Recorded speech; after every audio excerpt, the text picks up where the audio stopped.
Bem-vindos ao Memórias, mas este é um Memórias especial. Eu me chamo Pedro César Antunes de Amigo, essa é minha colega Olga Beatriz Steffen Cruz. Nosso projeto de divulgação do acervo do Centro de Apoio à Pesquisa Histórica Sérgio Buarque de Holanda, o CAP-USP, teve a iniciativa a partir da Bolsa PUB, do canal oficial do Departamento de História da USP, sob a coordenação do professor Daniel Gomes de Carvalho e do professor Gustavo Veloso, em conjunto com o projeto História e Memória Digital, coordenado pelo professor Pedro Puntoni. Hoje estamos justamente com o professor Pedro Puntoni, doutor e mestre em História Social pela Universidade de São Paulo, onde se graduou em História em 1989. Atualmente é professor de História do Brasil Colonial na USP e pesquisador do Centro Brasileiro de Análise e Planejamento, o CEBRAP.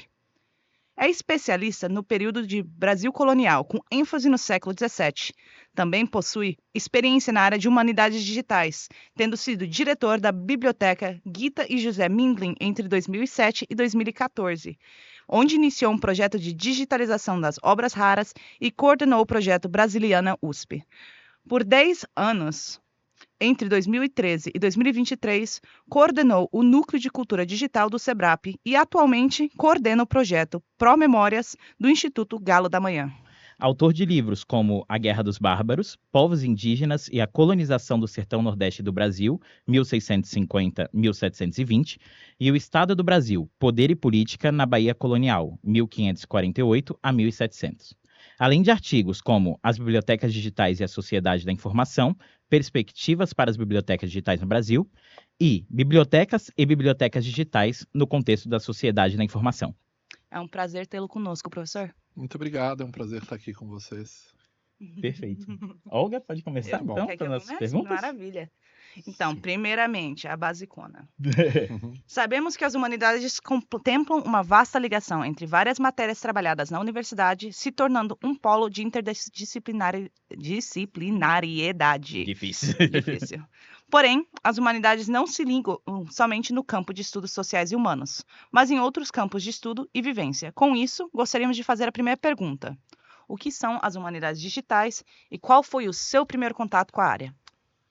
Muito bem, uma ótima pergunta. Bem, humanidades digitais há várias formas de definir, mas eu acho que a forma mais clara é pensar um campo que vai se definindo, vai se constituindo, interdisciplinar ou transdisciplinar, que envolve as várias disciplinas das humanidades com a tecnologia, e sobretudo com a transformação digital.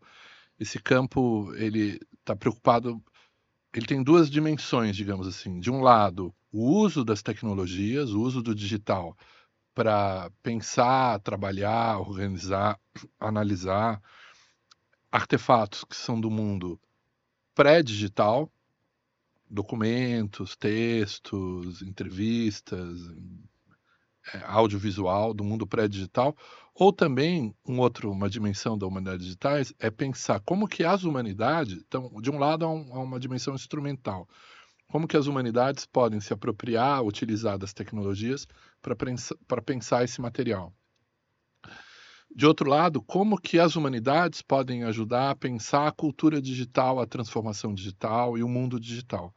Então, há um outro lado também, que é o lado de como que nós, das humanidades, pensamos esse novo momento onde a cultura digital é tão importante, tão onipresente. Acho que a humanidades digitais tem esses dois sentidos.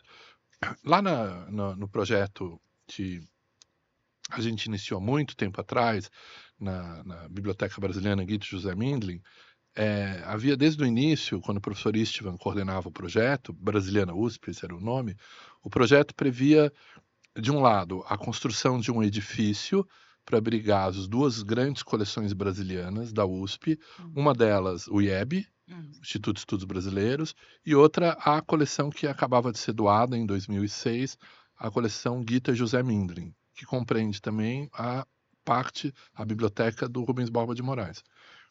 A união dessas coleções num único edifício previa, então, um projeto chamado Brasiliana USP, cujo objetivo era construir esse edifício para abrigar essas coleções, organizá-las, preservá-las e permitir a sua difusão.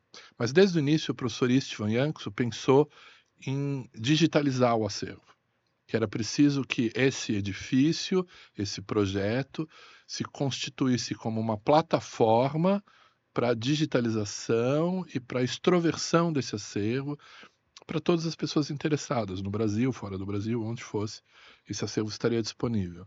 Essa ideia de desde cedo, iniciar a digitalização do acervo começou, na verdade, desde o começo dos anos 2000, quando o Istvan, no departamento, fez a proposta de constituição de um projeto brasiliano, procurando recurso da FINEP, vocês falavam das humanidades digitais. Então, em 2001, já havia um desenho aqui na USP de tentar um grande projeto de digitalização dos acervos, então de transformação digital desses artefatos pré-digitais. Eu já trabalhava com isso no SEBRAP, eu estou no SEBRAP já desde o início dos anos 90. No final dos anos 90, eu fiz um projeto para a FAPESP de organização, institucionalização de arquivos municipais. Foi um projeto feito em parceria com outros colegas. E esse projeto, a gente tinha ao final do projeto recursos que nos permitiram digitalizar os acervos de duas instituições parceiras, o Arquivo Municipal de São José dos Campos e o de Itatiba. Eram arquivos que a gente estava ajudando a organizar e estava promovendo eles como espaços de reflexão para o nosso projeto de pesquisa sobre institucionalização de arquivos municipais. Ao final do projeto havia um pouco de recurso no nosso projeto FAPESP e a gente pensou em digitalizar uma coleção de cada acervo e preparar um portal, um site onde estaria disponível. Isso nós estamos falando em 1998. Era bem o início da internet, dessa disponibilização de acervos. Começava a se pensar muito nisso. A gente já tinha trabalhado no SEBRAP, eu também no SEBRAP trabalhava no Núcleo de História, num projeto onde a gente organizou e preparou um banco de dados com os censos históricos do século XIX, 1872, 1890. Essa preparação desse banco de dados, a gente incrementou com o GIS, com o georreferenciamento, a gente criou uns mapas e começou a usar essa tecnologia. O SEBRAP, na época, começava a desenvolver o projeto do Centro de Estudos da Metrópole e usava essas tecnologias já, os colegas da Sociologia. A gente aproveitou essa tecnologia disponível na casa para usar. O resultado desse material, inclusive, aparece no História da Vida Privada, sobretudo o volume 2, que o Luiz Felipe de Alencar coordenou. E a gente já tinha, então, um pouco de experiência com a digitalização de material histórico, porque a gente tinha usado uma cópia digital da publicação do censo de 72 e de 90, porque a gente conseguiu os microfilmes e a gente digitalizou os microfilmes para tornar mais fácil o trabalho. Nessa época, a digitalização sempre passava pelo microfilme, você microfilmava e digitalizava. Sim. É o momento que também está surgindo o projeto Resgate, que usa essa metodologia também, de microfilmar e digitalizar. Então a gente fez essa experiência com o apoio da FAPESP e eu entrei na USP em 99, logo em 2000 o Istvan me chamou para a gente pensar esse projeto que ele chamava já de Brasiliana, de pensar uma plataforma, um sistema. Ele pensava um laboratório multi-instituições, multi-unidades. Então a FAO participava, a ECA, várias unidades participavam, para conseguir recursos e fazer esse laboratório para iniciar digitalização de acervos. E esse projeto estava brigado no CAP. O Istvan tinha sido diretor do CAP e tudo. Na época, depois ele vira diretor do IEB, e como diretor do IEB, ele pensa em retomar esse projeto aliado à iniciativa de trazer a biblioteca do Mindlin para a USP, da Gita e do José Mindlin para a USP, e ao mesmo tempo dar uma nova infraestrutura para o IEB. Então, é interessante porque a Brasiliana USP surgiu como um prédio? Não, ela é um prédio, mas desde sempre havia esse desejo de digitalizar o acervo e de fazer uma extroversão desse acervo pelo meio do digital. Então isso exigiu, naquele momento, a gente começar... Eu fui chamado para o projeto por essa minha experiência prévia no SEBRAP, e eu entrei no começo de 2007 para fazer um projeto de digitalização. E depois, em julho, eu me tornei diretor da biblioteca. Na época, era um diretor interino, porque a biblioteca ainda não estava plenamente implementada, mas ela já existia formalmente como um órgão da Pró-Reitoria de Cultura e Extensão. Então, eu fui chamado para coordenar, num primeiro momento, o projeto de digitalização, depois eu fiquei como diretor da biblioteca. E o Istvan era diretor do IEB, ele se aposentou, durante um momento, ele foi as duas coisas, ele era o diretor do IEB e o diretor interino da biblioteca. Ele se aposenta na compulsória, sai do IEB, claro, eu fico como diretor da biblioteca, ele continua coordenador do projeto Brasiliana USP. Ele foi até 2010 coordenador do projeto. Depois eu assumi, eu era o vice dele. Então o projeto tinha esse caráter mais amplo e ele era aderente à ideia da digitalização, ele desenvolve um projeto robusto de digitalização para a FAPESP apoia esse projeto. A gente construiu esse projeto com colegas da USP, sobretudo da Escola Politécnica, da Engenharia, o professor Edson Gomes, e outros colegas, Maria Clara Paixão, da Letras, e a gente, com isso, foi desenvolvendo um grupo interessado nas questões do digital, mas não só na transformação do acervo, mas também nas formas de extroversão, banco de dados, OCR, mecanismos de captura de imagem, fluxos de trabalho. Tudo isso foi nos aproximando, claro, do campo das humanidades digitais. A professora Maria Clara Paixão é certamente pioneira nesse aspecto. Ela se aproxima do nosso projeto interessada em linguística, interessada em construção de corpos de textos digitalizados. Ela coordena muitos alunos e muitos projetos conexos dentro da Brasiliana USP. Um deles de aperfeiçoamento do sistema de reconhecimento de caracteres para livros antigos, da imprensa pré-industrial, onde os tipos têm uma certa irregularidade, então alguma dificuldade. Na época havia muito mais dificuldade nos programas de OCR. Ela trabalha com isso, ela orienta trabalhos, e com isso, dentro do projeto da Brasiliana USP, a gente vai configurando um campo de humanidades digitais, que nesse momento ia se falando disso. Então, vocês perguntaram, voltando à pergunta, Olga, quando que eu vi a primeira vez? Nesse contexto, final dos anos 2008, 2009, a gente ouvia em falar desse novo campo que ia se estruturando, das humanidades digitais, que eram essas pessoas e projetos e experiências que lidavam com o campo das humanidades e trabalhavam com tecnologia, com digital, com conversão, digitalização, análise de bancos de dados em grande escala. E a gente teve um contato de alguns colegas do King's College, lá em Londres, que estavam implantando um departamento de humanidades digitais. A gente imaginou que a gente poderia desenvolver algo parecido aqui na USP, desenvolver um programa a gente imaginou no primeiro momento de pós-graduação, lato sensu, de capacitação. A gente pensou no primeiro momento, claro, um curso de extensão, depois um programa de pós-graduação, lá na Biblioteca Mindlin, na Brasiliana. E começamos a articular coisas nesse sentido. Eu estive em Londres, eles vieram para cá, o Paul Spence esteve aqui, o Simon Tanner era também um parceiro nesse momento, e a gente começou a articular outros colegas do Brasil que trabalhavam, e de Portugal também, onde o tema começava a ganhar corpo, que trabalhavam com essa ideia de constituição de um campo. Em 2012, se não me engano, se tornou público um manifesto, o Manifesto das Humanidades Digitais. Foi resultado de um encontro, uma aliança de vários laboratórios, grupos, projetos que compartilhavam desse interesse, participavam de um evento, de um fórum. Esse manifesto conclamava as pessoas a constituir esse campo. A gente, claro, leu e tal.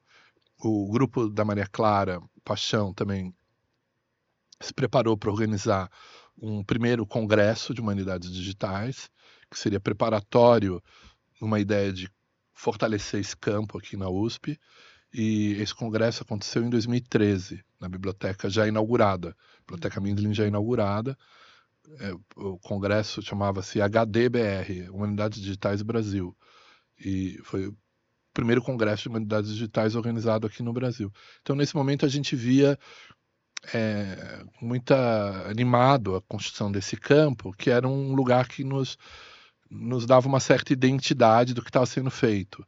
Quer dizer, pessoas que estavam lidando com de um lado, com a conversão dos documentos, dos livros em digital, e que estavam lidando com formas de trabalhar com esses materiais e com essas tecnologias, e também bancos de dados para estudo da história. O Slave Voyage, se não me engano, é lançado em 2010, que é um enorme banco de dados sobre o tráfico transatlântico de escravizados, que entra numa dimensão colaborativa.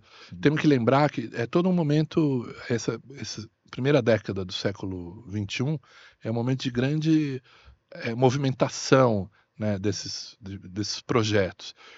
E, sobretudo, porque o Google havia lançado a iniciativa do Google Books, que previa a digitalização de todos os livros impressos e, obviamente, com alguns vieses. Um deles era que é um projeto muito anglo-centrado, na língua inglesa.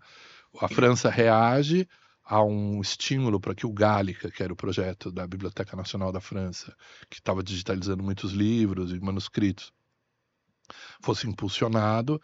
A Europa se estrutura para dar força para um projeto colaborativo que é a Europeana. Sim. E a gente, no meio aqui, conversava muito com o Ministério da Cultura, a USP, né, e outros parceiros de Pernambuco, de outros estados, na época de Goiás, a gente, Minas Gerais, a gente conversava, Rio de Janeiro, óbvio, a gente começava uma articulação para pensar como que esse desejo de ter uma transformação mais estrutural desse campo no Brasil pudesse virar uma política pública com apoios regulares, conseguidos do Estado. E o Ministério da Cultura, na época, era muito aderente à ideia. No primeiro momento era o Gil, que era foi o ministro da Justiça, o ministro da Justiça, ministro da Cultura, grande ministro da Cultura, Gilberto Gil, Sim. E que fez um trabalho extraordinário e que trouxe para o Ministério da Cultura a cultura digital como uma das prioridades, como uma das vertentes importantes. Organizou a coordenação da cultura digital e a gente, junto com os colegas do Ministério da Cultura, eu digo, todo esse grupo que começou a se formar procurava ajudar na construção de uma política pública, que de fato foi sendo desenvolvida ainda no Ministério do Gil, depois no do Juca Ferreira, até que uma boa parte desse trabalho acabou sendo desfeito nos últimos anos que o Brasil viveu, desde o golpe de 2016. Sim. Não, perfeito, professor. Professor, para a gente falar um pouquinho mais de humanidades digitais, acho que a gente tem que trazer para a gente, né? Sim. Então, como é a articulação entre as humanidades digitais, a história, a arquivologia também, já que a gente está falando, né? Há resistências ou mudanças de paradigmas em curso? Eu acho que sim, eu acho que há várias questões que estão colocadas aí. Primeiro que, claro, há uma dimensão que a gente falou das humanidades digitais lidando com esses, vamos chamar os artefatos pré-digitais, e que é o nosso trabalho, o trabalho dos historiadores, são os arquivos, acervos, documentação, livros, bibliotecas, papéis, mas também audiovisual, fotografia, imagens, tudo que constitui documentos que se tornam fontes para a pesquisa do historiador. O digital nos permite um acesso a isso de uma forma absolutamente transformadora. Então, o nosso campo vem sofrendo uma transformação gigantesca com o digital. Nunca imaginamos ter acesso a uma biblioteca universal como temos hoje. Eu trabalho com o século XVII, como vocês sabem. Hoje eu tenho praticamente todos os livros impressos no século XVII que me interessam, em língua portuguesa, espanhola, inglês, francês, estão disponibilizados online. Sim. Praticamente todos.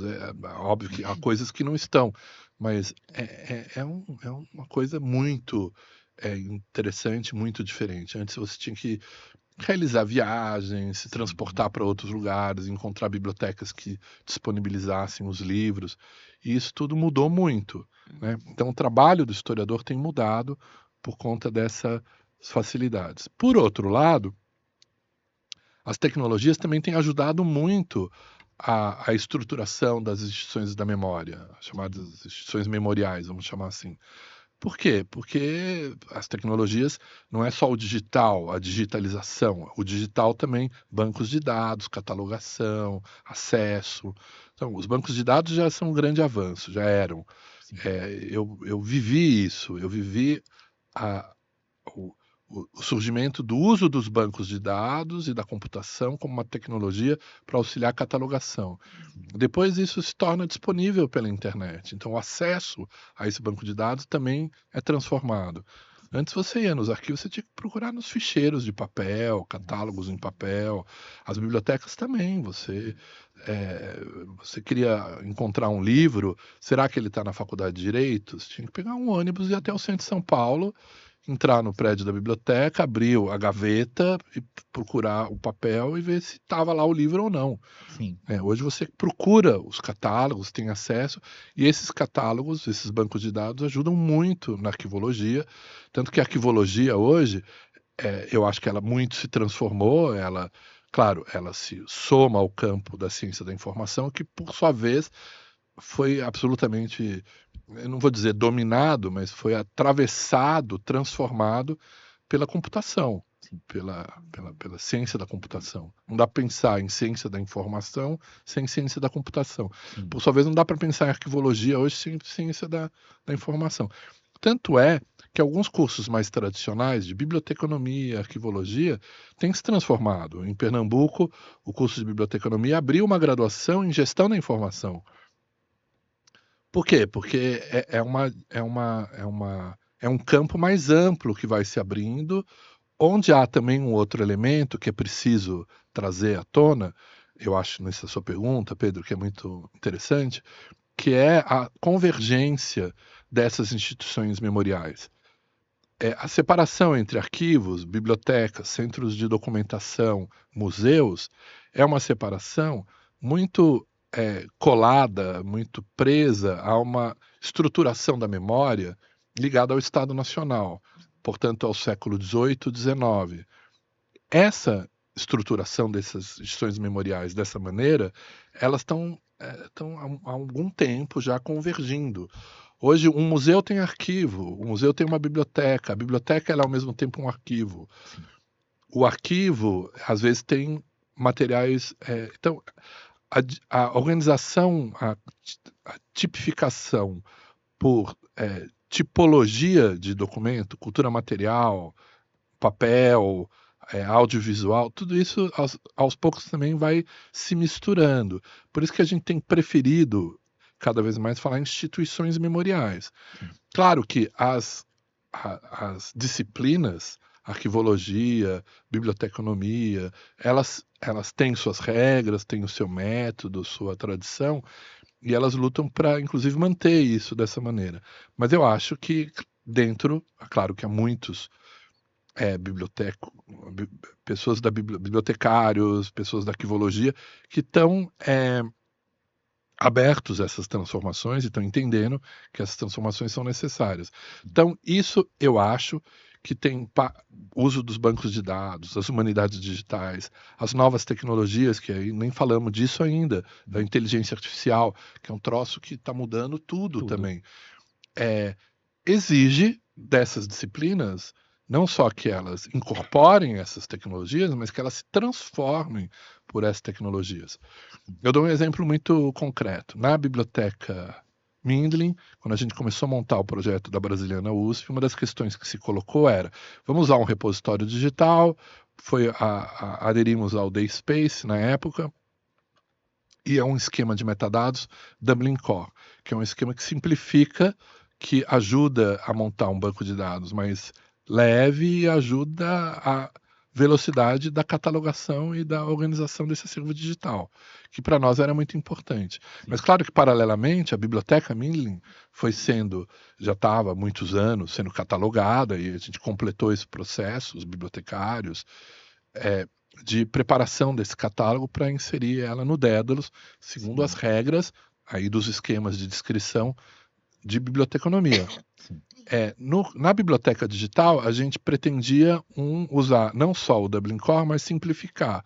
E alguns campos, um campo de metadados, a gente queria enriquecer com um resumo do livro, uma apresentação, com a ideia de que o banco de dados é lido por máquina. Sim. E que essas máquinas poderiam oferecer ao leitor, o pesquisador, o interessado, um acesso mais direto ao livro que lhe interessasse. Logo, nós percebemos que o repositório digital poderia ser melhorado com a inclusão de um sistema de busca facetada. Sim. Na época, isso era uma novidade. Que época? Nós estamos falando de 2008. O Google tinha introduzido a busca facetada, que era uma novidade. Hoje você vai comprar um chinelo num site de compras, a busca é facetada. Ou seja, traduzindo, você vai filtrando, pondo critérios, e você vai chegando no seu objeto. Sim. Eu quero livros do século XVI, eu quero livros com 200 páginas, eu quero livros sobre esse assunto. Você chega no conjunto, você vai diminuindo. A gente introduziu isso, foi desenvolvido um sistema de introduzir essa funcionalidade no DaySpace. Tudo isso nos revelava que era preciso aprimorar as formas de catalogação e disponibilização de construção de bancos de dados, atendendo o que nos oferecia a tecnologia e isso era um dos princípios do nosso projeto, uma orientação para o usuário. A gente não estava fazendo nada para nós. O objetivo não era organizar um banco de dados, um repositório de livros digitalizados, para a gente ter isso guardado. O objetivo era fazer tudo isso para que todo mundo pudesse ler. Sim. O mais rápido e o mais fácil possível. Então era preciso fazer um ajuste entre a tecnologia e entre as soluções que a tecnologia não oferecia e a ampliação do acesso. Então, uma das coisas que a gente percebeu é que a gente queria fazer um ajuste no esquema de metadados, mas a gente trombava com normas, com procedimentos, com quase dogmas da biblioteconomia. Não foi fácil a discussão, mas isso aconteceu. Dou outro exemplo. A gente discutia muito a captura das imagens. A gente seguia alguns procedimentos. Naquele momento, o CONARC atentava para a questão do digital, começava a pensar em normas, precisa digitalizar em tantos DPIs, precisa ser colorido, precisa ser isso. E a gente queria que as práticas que estavam sendo implementadas pudessem mudar isso, interferir. Olha que interessante, a gente pensava assim, bem, eu vou digitalizar, vou capturar um livro com um scanner, a gente tinha um scanner muito bons, com um potencial de captura altíssimo e tal. Nós vamos usar o máximo, mas isso gera um arquivo RAW muito pesado. Ok, a gente tem espaço para guardar? A gente tinha, porque a gente tinha muitos recursos. Então a gente guarda o arquivo na melhor qualidade de captura, mas a gente tem que preparar um output, uma saída desse arquivo, uma representação digital, que seja um PDF leve, com alto contraste, limpo, preto e branco, sem cores, sem manchas, para que o OCR fosse eficiente e para que o leitor tivesse acesso a esse arquivo de uma forma simples. Um dos gargalos, como a nossa orientação era atingir os usuários e trabalhar para os usuários, naquela época, uma das questões, a gente analisou muito isso, a gente pegava os materiais do governo,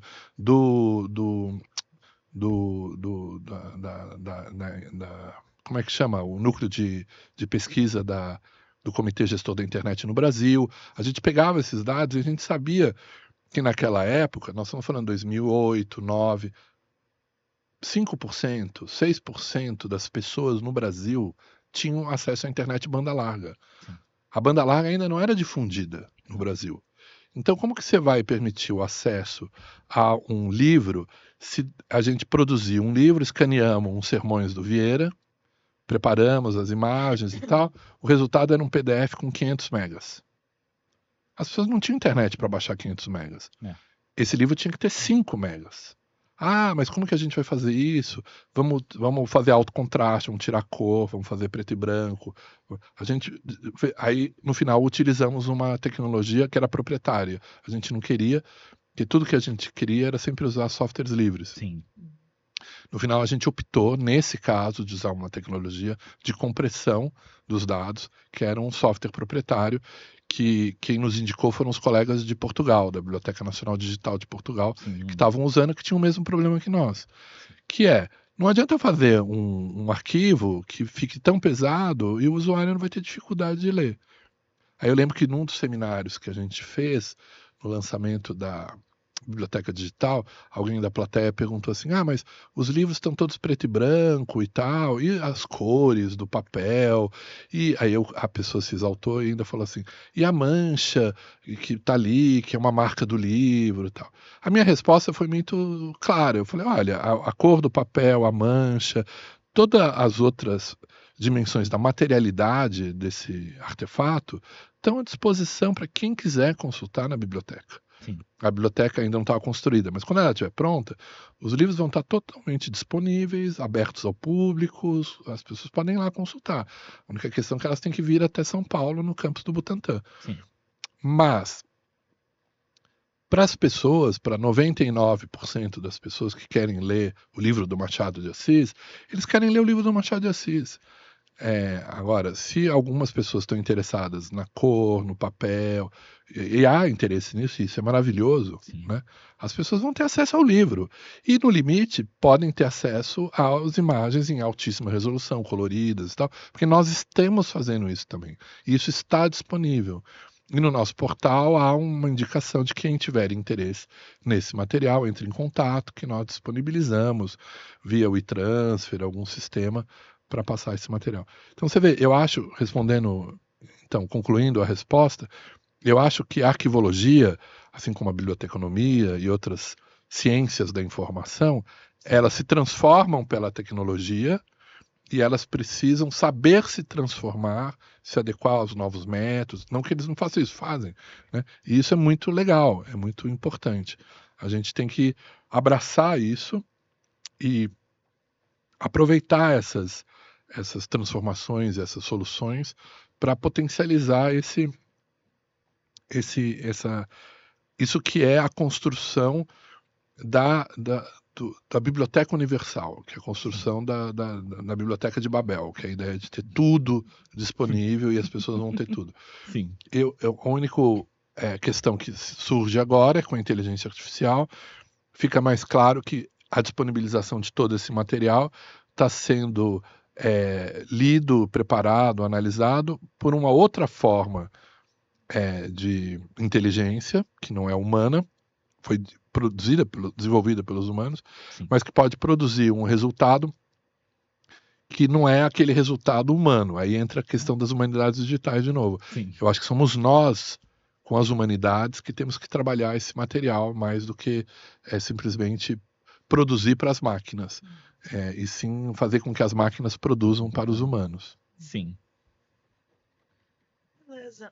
E no que se refere à arquivologia, essas mudanças que ela vem sofrendo, as humanidades digitais e tudo mais, como é que você vê o papel da USP e de instituições como a USP, nessas mudanças nessas áreas?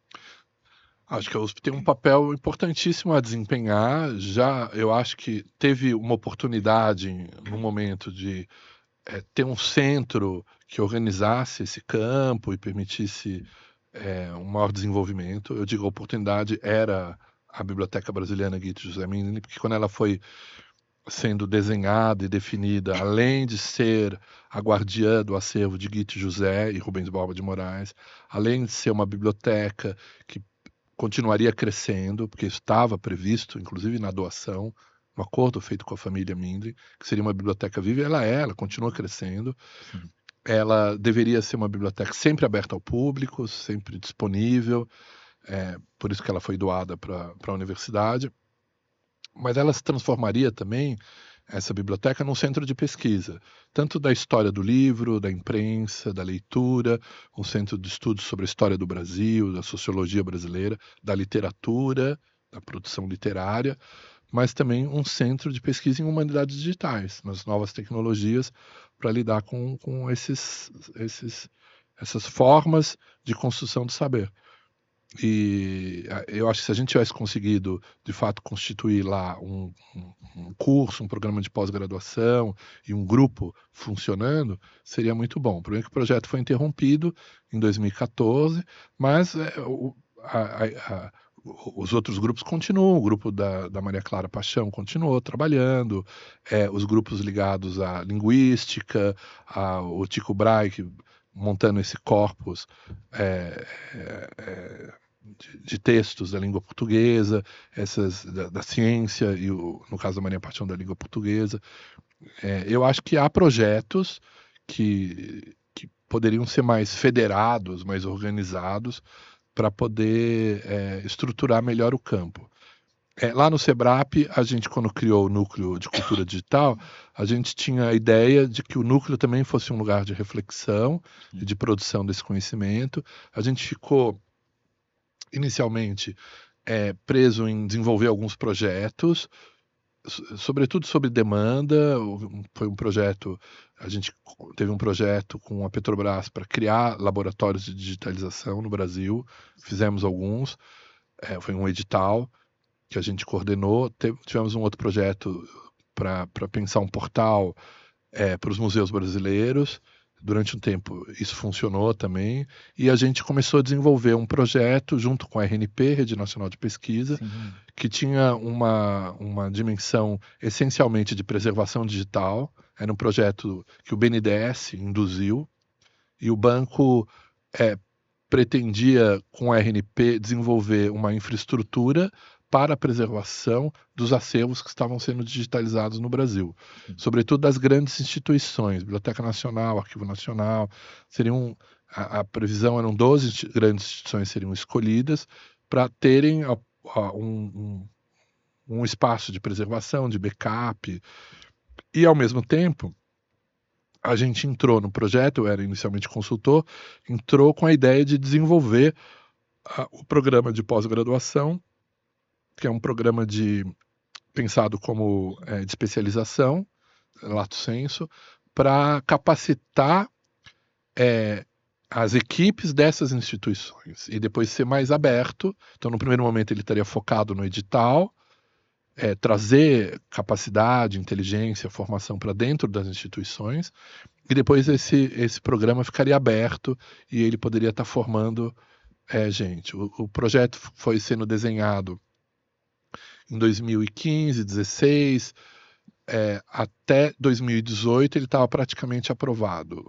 O que veio em outubro de 2018 foi a eleição do Bolsonaro, e em 2019 o projeto não existia mais. E a gente na época discutiu muito os riscos da desistência desse projeto, e um dos riscos é um risco que a gente ainda está metido nele. Nós estamos falando em 2019, o projeto deveria iniciar em 2019, ele não iniciou, e nós não temos uma infraestrutura pública, uma infraestrutura brasileira para a preservação dos acervos digitalizados no Brasil. Sim. A Biblioteca Nacional tem a sua, o Arquivo Nacional, cada instituição vai se virando do seu jeito, mas é tudo muito fragmentado, muito descoordenado, sem um horizonte de estabilidade. Isso é terrível, quer dizer, é um país que, de fato, quando a gente pensa no que é não digital, o cuidado com a memória, com o acervo, sempre foi pautado pela negligência, pelo Sim. descuido, isso não é o nosso problema. O Estado brasileiro, de uma maneira geral, todos os níveis da federação, descuida da memória. Mas tem legislação para isso, tem instituições, tem o Arquivo Nacional, a biblioteca, ótimo, mas elas são instituições enfraquecidas. Sim. Não por causa dos funcionários, os militantes que são os funcionários, militantes da memória, porque o que faz o Brasil ainda ter uma memória por conta das pessoas que estão trabalhando, comprometidas, envolvidas. Sim. Porque recursos públicos são muito poucos, são inadequados, são ocasionais, às vezes tem, às vezes não tem, são editais. Então, como é que você pensa uma política para a memória que se baseia em vamos lançar um edital, ano que vem tem um edital, aí 5, 10, 20, 30 projetos são escolhidos, e aí acaba o dinheiro do projeto, acabou. As instituições têm que são instituições de memória. Elas exigem políticas de permanência. Sim. Você tem que ter recursos para 100 anos, 200 anos, 300 anos. Porque são instituições que estão guardando documentos que têm 200, 300 anos e que precisam ser preservadas e Sim. perseverar no futuro, né? Então isso é muito lamentável. Agora, eu acho que a gente está, digamos assim, num momento em que o país está numa encruzilhada diante da sua memória, porque o digital coloca e as tecnologias colocam um enorme potencial para a gente enfrentar essa situação de crise, e a gente tem que ter apoio, sobretudo do Estado brasileiro. Como eu dizia, a federação, a União, os estados e os municípios. E a situação não é fácil. Há estados do Brasil sem arquivos, e para não falar os municípios. Sim. Provavelmente, se a gente for fazer a conta, mais de 90% dos municípios brasileiros não têm arquivos organizados e estruturados. E isso é um pesadelo com relação ao que é a memória do passado e a memória do nosso tempo para o futuro, porque Sim. a memória é sempre uma construção. Totalmente. Daqui a 100 anos, a memória do início do século XXI, onde ela está? Quem que está cuidando dela e quem está preservando ela? Né? Então esse é um ponto. Sim. Professor, agora entrando no projeto História e Memória Digital, Sim. o senhor foi quem, primeiro que o projeto busca a digitalização, catalogação e a disponibilização dos acervos, tanto da TV USP quanto do CAP. E para quem Sim. não sabe o que é o CAP, que é aquela Bom. portinha atrás do elevador, né? Ele é um centro de documentação, é um centro de memória da USP. Ele sofre todos os problemas que o professor acabou de mencionar sobre instituições memoriais. Sim. Exatamente, né? Sim. Então, a gente faz essa digitalização, esse restauro, muitas vezes, tudo. A gente queria saber quais foram os objetivos centrais ao criar esse projeto. E desde essa concepção inicial até agora, mudou muita coisa? Talvez, eu acho assim, o projeto ele surge em 2020, se não me engano. Houve um edital que a USP criou, programa PIPAI, chamava o Programa para Projetos Estratégicos da USP. Isso. Disponibilizava recursos para equipamentos e bolsas. O CAP fez uma aliança com a Geografia, o Departamento de Geografia, a ECA, a Superintendência de Comunicação Social, porque lá estava o acervo da TV USP, para desenvolver uma iniciativa conjunta, tendo em vista a digitalização dos acervos audiovisuais. E, além disso, o projeto também já previa uma dimensão do trabalho com humanidades digitais. Essa dimensão ficou a cargo do professor Daniel Strum, que desenvolveu, durante aquele tempo, um projeto com alguns estudantes e um pós-doc para trabalhar com o desenvolvimento do Transcribos, que é uma plataforma para transcrição de manuscritos. Sim. Mas esse era um projeto, o central, a parte dos equipamentos, foi importante para desenvolver uma infraestrutura para geografia, para cartografia, uma sala de estudos cartográficos e tal. E a gente ficou com alguns equipamentos e o nosso foco, e foi essa parte do projeto que eu coordenei, era desenvolver uma iniciativa para digitalizar o acervo audiovisual do CAP, da TV USP e da ECA. A gente envolvia a ECA nesse momento.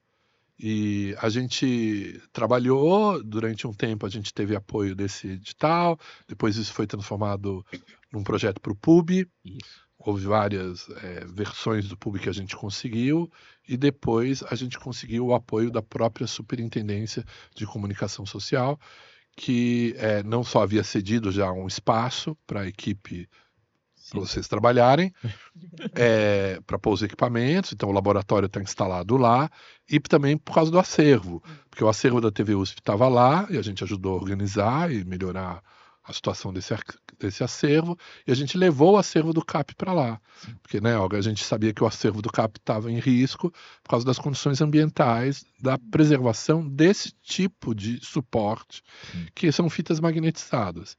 Basicamente, que material que a gente tinha? A gente que a gente tem? A gente tem fitas magnetizadas, audiovisual, a gente tem fitas cassete, áudio, e tem fitas de vídeo em VHS, mini DV, Betamax, nos vários suportes que estavam disponíveis. E aí vinha uma questão da digitalização, uma questão que é muito Sim. interessante, vocês foram incríveis nesse processo e são super protagonistas disso, que foi encontrar formas de ler esse material. Então tem um trabalho quase de arqueologia dos players, né, de um tocador de VHS, um tocador de fita cassete, para poder converter esse material para o digital e depois catalogar, preparar esse material para uma etapa que a gente ainda não chegou nela, mas está começando, né, Sim. um canal de história da USP e tudo, a divulgar esse material, a tornar ele disponível. É um material super rico e que eu acho que o projeto nasceu do quê? De uma percepção de que era, dentro do CAP, um material que apresentava o maior risco. Sim. Um risco efetivo pelas condições ambientais, a gente tirou isso levando lá para o prédio da superintendência, mas não só pela própria vida, a degradação desse material, fitas magnetizadas, e pelo fato de que os players, a forma de ler esse material, são tecnologias que estão se tornando obsoletas e daqui a pouco não tem mais como ler o material. As cassetes, graças a Deus, não, porque virou trend no TikTok, então Bem, ainda tem. ainda tem leitores de cassete. A gente ainda acha um. Então, você vê, esse é um ponto incrível, né? E a gente, então, o projeto nasceu daí e ele está já não só trabalhando com material do CAP, agora a TV USP, e eu acho que o que vocês estão desenvolvendo é incrível, porque vocês não só estão realizando essa digitalização, catalogação, preparação do material que vai ser disponibilizado, mas vocês estão se formando, se capacitando e desenvolvendo soluções, né? O trabalho de vocês não é só fazer essa transformação, organização e catalogação, é também se capacitar, se transformar em pesquisadores e pessoas capacitadas nesse trabalho, e ao mesmo tempo vocês estão desenvolvendo soluções. Então é uma dimensão muito incrível de inovação, de uso das inteligências artificiais, de formas de catalogação, de fluxos de trabalho, de como lidar com isso, como organizar a produção dessa transformação digital. Tudo isso resulta numa experiência que depois pode ser compartilhada, num método que pode ser compartilhado, numa solução que pode ser compartilhada. E eu acho que isso é uma tarefa da universidade.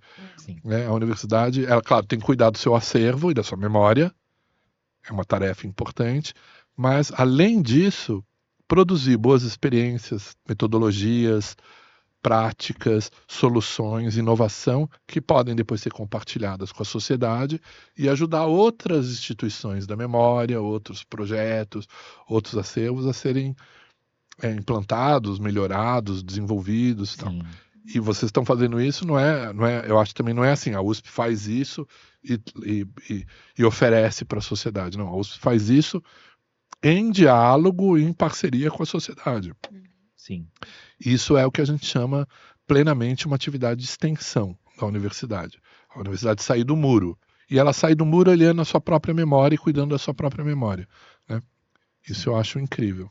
E isso entra logo na próxima pergunta, né? Que é como é que o projeto contribui não só para a sociedade como um todo, né? Mas também para a sua própria comunidade universitária. É isso. Acho que organizar, estruturar, preservar a nossa memória é essencial para a universidade. Sim. E, infelizmente, a universidade tem iniciativas nesse sentido, tal, mas ela não são iniciativas insuficientes. São iniciativas que são como não é uma característica da USP, é uma característica das políticas de memória no Brasil. Elas vão e voltam, são editais. A gente viveu isso, quer dizer, o PIPAI, Programa Estratégicos e tal, deu recursos para equipamentos e deu recursos para bolsas por um ano. Sim. Quando acabou um ano, acabou as bolsas, a gente tinha os equipamentos e não tinha mais gente para trabalhar com os equipamentos. Claro que a gente procurou outras formas de apoio para continuar o projeto. Sim. O PUB dava 6 bolsas pra gente, de repente mudou a regra do PUB, passou a ser uma bolsa. Aí a gente viu, o projeto acabou. Foi esse momento que a gente pensou, o projeto acabou. Aí a superintendência de comunicação social falou, não acabou, nos interessa manter o projeto e nos ajuda colabora com os estágios, né? Isso. Então você vê, são sempre formas de ir mantendo as coisas por projeto. E não por programas, não por institucionalização. Isso eu acho que é problemático, né? Mas eu acho que olhar para a própria memória, você estava perguntando, eu acho que é uma forma da USP também se fortalecer como instituição. E a gente tem que imaginar que o nosso projeto pode ajudar nisso, né? Difundindo momentos, debates, aulas. O nosso material é muito...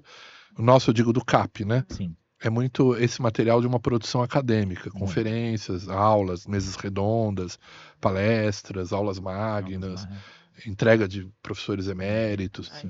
E diz muito respeito a um percurso da universidade, das últimas décadas, né? Sim. Nós temos materiais de quase 50 anos conosco. Mais de 50. Né? A gente tem mais de 50. Mais antiga de 72, então agora tem 53 anos. A fita era pra não passar de 25. Então, é um material já incrível, né? Sim. Agora, além disso, a TV USP, tudo que tem lá produzido, eu acho que isso vai ajudar muito a USP a crescer se a gente não só ao digitalizar, preservar, mas oferecer plenamente o acesso. Sim. O outro lado da sua pergunta é como isso pode ajudar a sociedade. Bem, de um lado, oferecendo o acesso a essa memória aos interessados, que podem ser pesquisadores, estudantes, curiosos, pessoas que estão interessadas no material que a gente vai disponibilizar e tornar público. Por outro lado, também é aquilo que a gente já falou. Quer dizer, acho que a experiência de vocês, sobretudo a experiência de vocês que estão lá trabalhando e produzindo, documentando essa experiência, registrando as metodologias, preparando o conjunto de procedimentos, propondo uma boa prática, vocês vão contribuir com outros projetos parecidos com esse, né? Outros projetos que estão preocupados com a memória audiovisual. Eu acho que isso é um ponto muito importante e talvez em algum momento a gente possa organizar um evento, um encontro de outras iniciativas como essa, que trabalham com audiovisual, com digitalização de acervos, para fazer uma troca de ideias, para pensar o que é bom fazer, o que não é bom fazer, que equipamentos que estão sendo utilizados, quais são as soluções de software que são mais úteis, como vocês estão utilizando um software para tirar os ruídos das fitas cassete, como que isso pode ser compartilhado, né? O uso de IA para fazer a leitura do material e ajudar na catalogação e no acesso, portanto. Eu acho que tudo são experiências muito legais e que vocês estão, com isso, fazendo uma contribuição incrível para a sociedade brasileira e para a nossa política da memória. Perfeito. Eu acho que, como última pergunta, professor, em quais outros projetos de humanidades digitais o senhor está trabalhando atualmente, está desenvolvendo? E há planos para a criação de uma matéria voltada para humanidades digitais, tanto na graduação como na pós?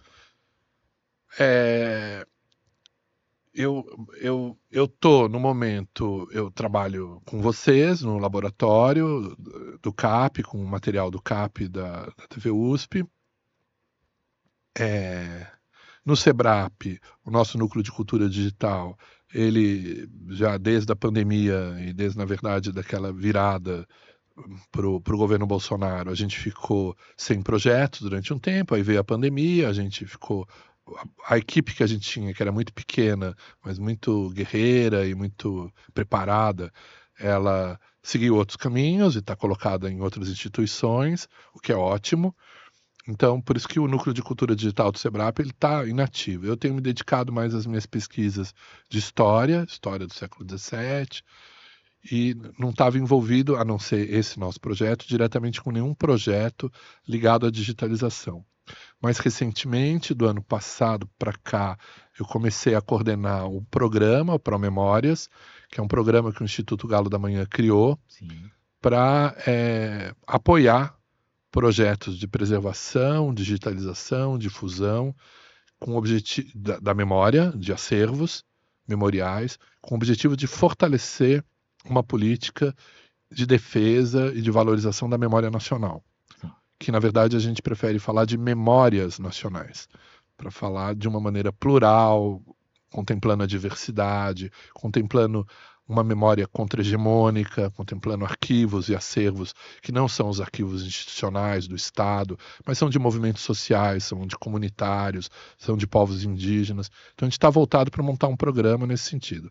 E, obviamente, atravessa muito esse programa o digital. Sim. Não só a iniciativa da digitalização, mas também uma perspectiva estruturante que a gente quer pôr no programa, o programa ter uma ação estruturante no campo do digital, com a criação de uma infraestrutura para esses acervos que estão sendo digitalizados, e o que significa não só uma nuvem para publicação de documentação, mas também práticas, tecnologias, soluções que poderiam ser compartilhadas, né? Então é algo que a gente está desenvolvendo agora, é um programa assim, até ambicioso, um programa que tem um interesse, um escopo de intervenção no panorama nacional, de ajudar a induzir políticas públicas, de fazer parcerias com outras instituições, sejam públicas ou privadas. E essa eu acho que é uma iniciativa interessante que vale destacar aqui, que eu estou agora envolvido. Com relação ao curso, eu estou procurando agora, trabalho com um colega que é doutor em ciência da informação, arquivologia, e também é historiador. A ideia é tentar trazer ele como pós-doc para o nosso departamento.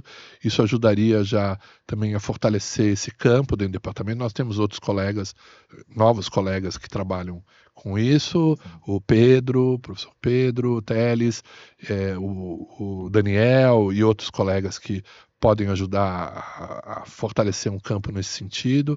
Há interesse do Daniel Strum também. Sim. Eu acho que a gente tem que pensar mais coletivamente dentro do departamento.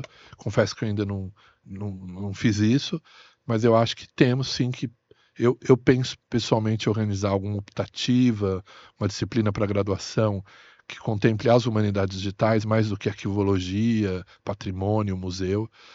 Eu acredito que um problema do nosso departamento é a falta dessa área, de uma área consolidada de arquivologia, museus, patrimônio histórico e portanto, que pudesse ser aderente a transformações da tecnologia e do campo das humanidades digitais. Seria bom a gente ter. O departamento criou agora, de forma mais estruturada, a área de história indígena, de história da Ásia.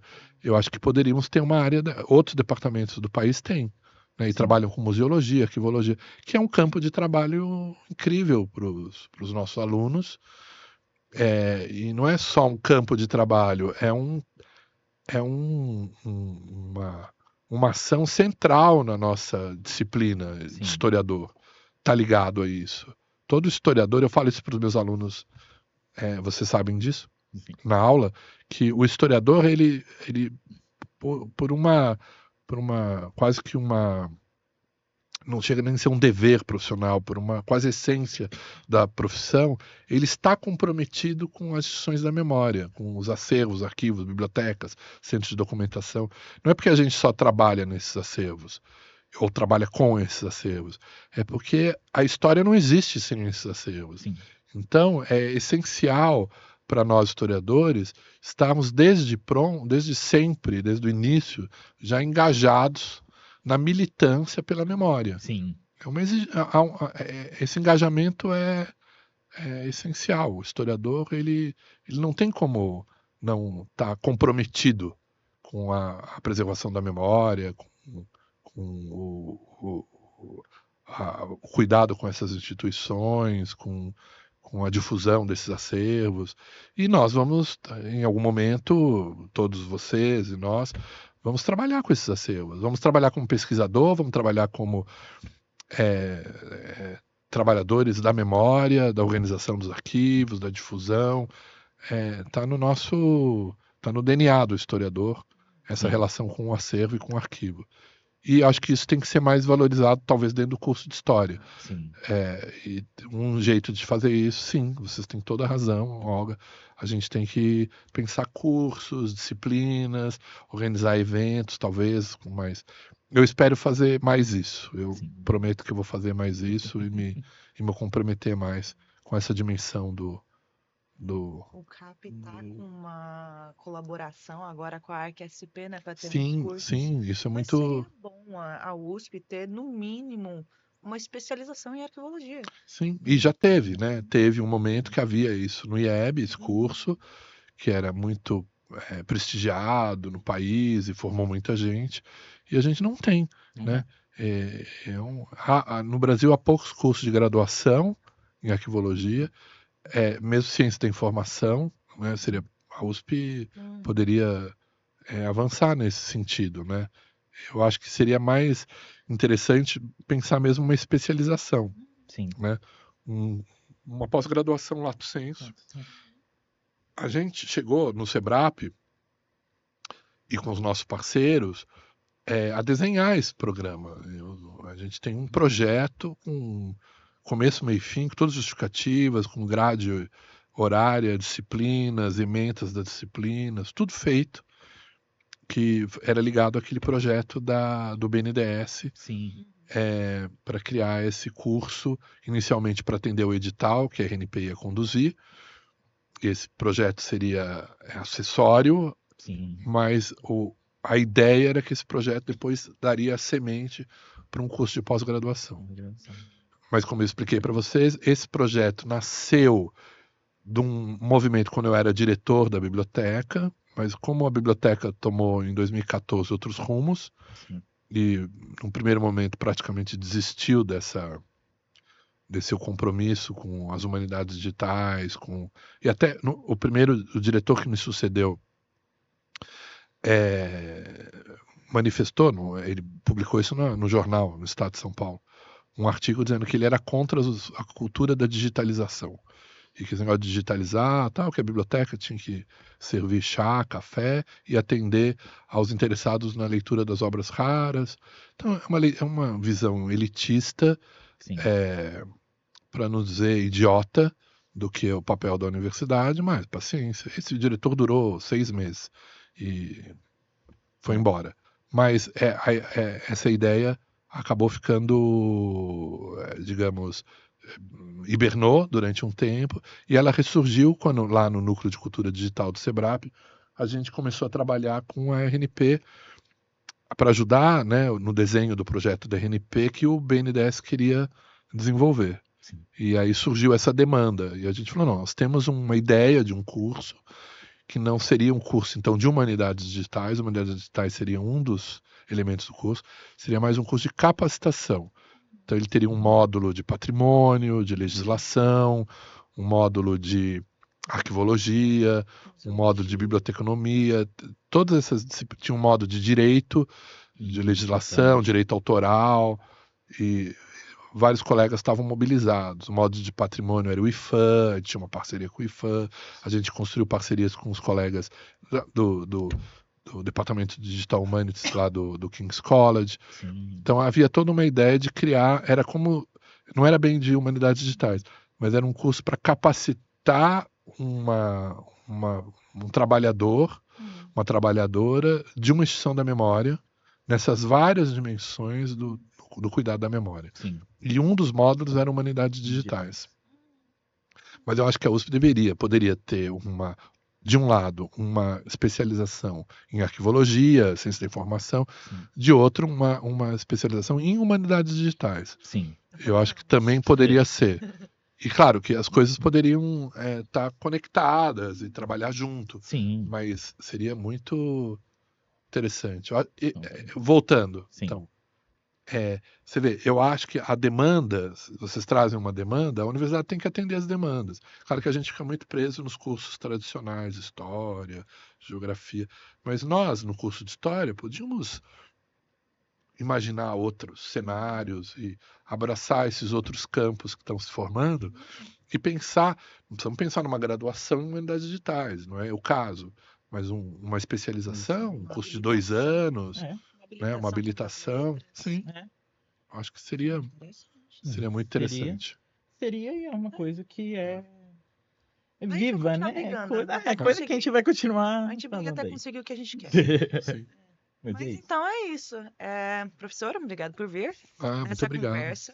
A gente só se adentrou um pouquinho nas coisas que a gente faz no projeto História e Memória Digital, né? Mas em breve a gente vai entrevistar todos os membros do projeto, os antigos que não estão mais com a gente, os atuais. E aí a gente vai publicar outra Memórias Especiais, que a gente vai entrar bem mais em detalhe nos desenvolvimentos, nos Bacana. obstáculos que você mencionou aqui. Perfeito. Novamente, obrigado, professor, por vir. Obrigado ao canal de História, na figura do professor Daniel Gomes de Carvalho e do professor Gustavo Veloso, por ceder esse espaço para nós podermos falar sobre tudo. Obrigado à equipe que está ali atrás, acompanhando a gente. E é isso. Até a próxima. Obrigado, gente.